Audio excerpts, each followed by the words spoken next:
honest, I like coach.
Takže ty brejle,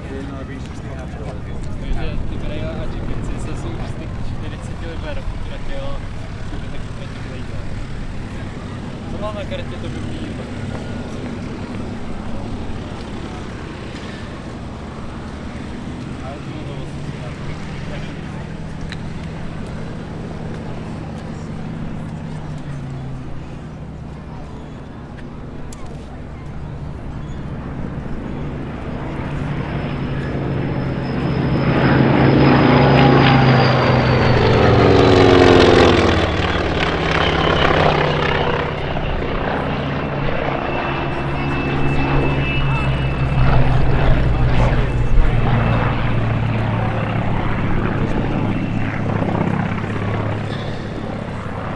Very interesting contrasting engine notes there. The two relatively early Mark Rolls-Royce Merlins in the Mark I versions of both the Spitfire and the Hurricane, contrasting with the rumbling radials, the Pratt & Whitney Twin Wasp in the Hawk 75, the Wright R1820 of the Wildcat.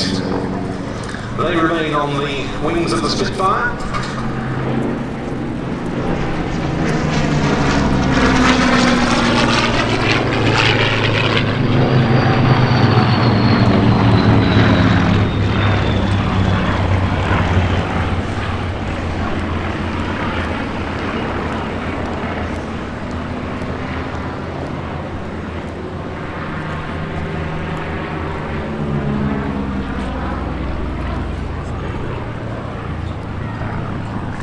In this Mark I Hurricane, we see an example of the type that began to break the biplane fighter mold as far as RAF Fighter Command was concerned.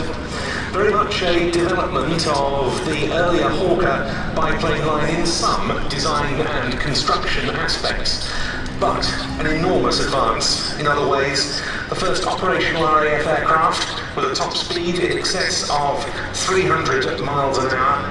And of course,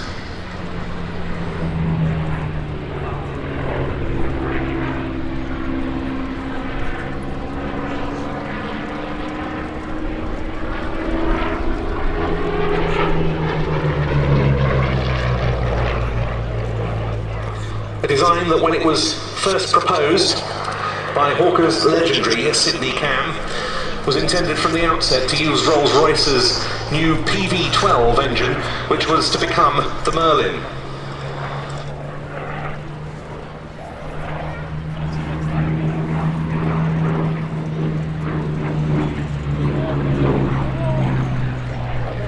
Also impressive for the day, its firepower. 8 wing-mounted machine guns. And so equipped, Chapel 1 Squadron, number 111 Squadron, Royal Air Force under the command of Squadron Leader John Gillan, became the first RAF Hurricane operator before Christmas 1937 and took delivery of their new Hurricanes during 1938. Only one of them, the first of those, was operational at the time of the Munich crisis.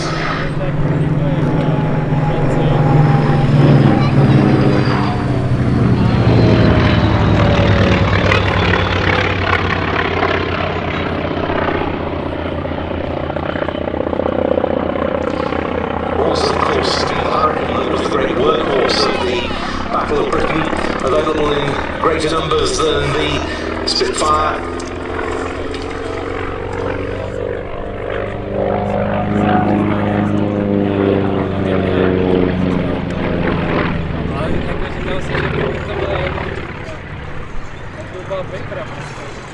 Proving a stable and effective workhorse throughout the period of the battle, as we'll reflect more on later. But now to the American fighters and the growing Wildcat, which was first flown in September 1937.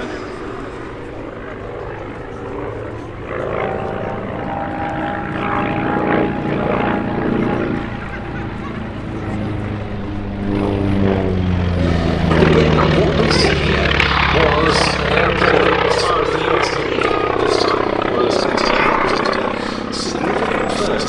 Grumman actually conceived the design it called the F4F as a biplane, but its competitor manufacturer Brewster was developing a new monoplane called the F2A. Grumman realised that its offering to the US Navy would be inferior, so they redesigned the prototype into monoplane form. They then realised it still wouldn't quite come up to scratch, so they redesigned it again. This was the result. The US Navy placed a production order for the F4F3 model, and a deal was struck around the same time with the French government, but its aircraft were never delivered. They were supplied instead to the fleet air arm of the Royal Navy.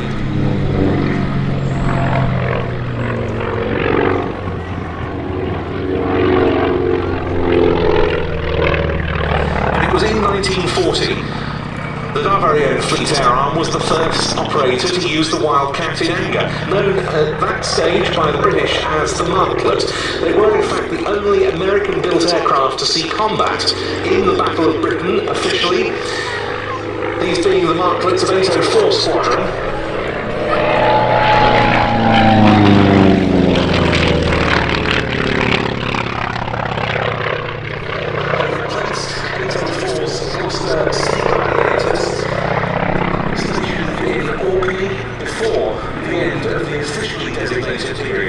Of the Battle of Britain in October 1940.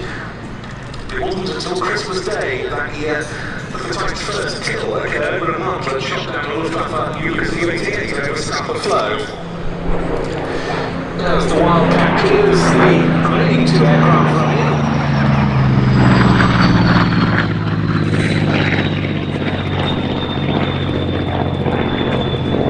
And pulling up this time to start in solo, is Hawk 75A1. And again, we've got here a design that began not to meet a specific governmental requirement, but as a private venture by its manufacturer, in this case Curtiss. In 1936, the US Army Air Corps, as it was, the Army Air Forces, as they became,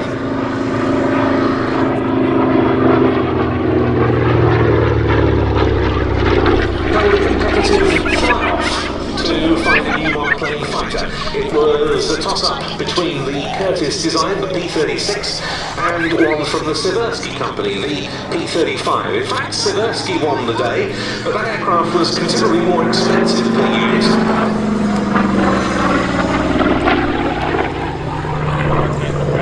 The Army Air Corps wanted a backup, so they maintained their interest in the Curtiss Model 75, and the P-36 was ordered into production. It was very soon obsolete in service with the Americans, and Curtiss already had the P-40 family under development. A few P-36s stationed in Hawaii and based at Pearl Harbor saw the type's only combat in American service on the day of the Japanese attack on that base on the 7th of December 1941, when they shot down a pair of Mitsubishi Zeros of the Imperial Japanese Navy. But it was very successful in the export market, and that's really why we see it in this formation, because come the start of World War II,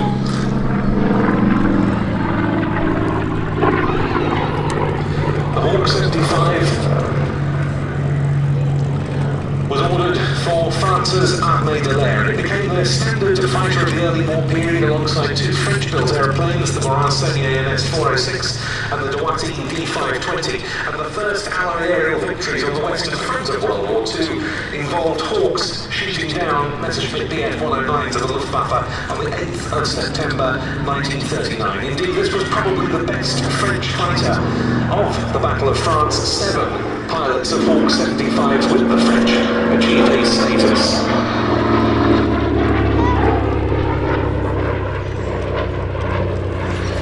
But appropriately enough, it's to the Spitfire that we turn last in this selection. The aircraft most associated with Duxford. It was in the summer of 1938 that number 19 Squadron replaced its aging Gloucester Gauntlet biplane fighters with the first newly delivered Spitfire Mark 1s.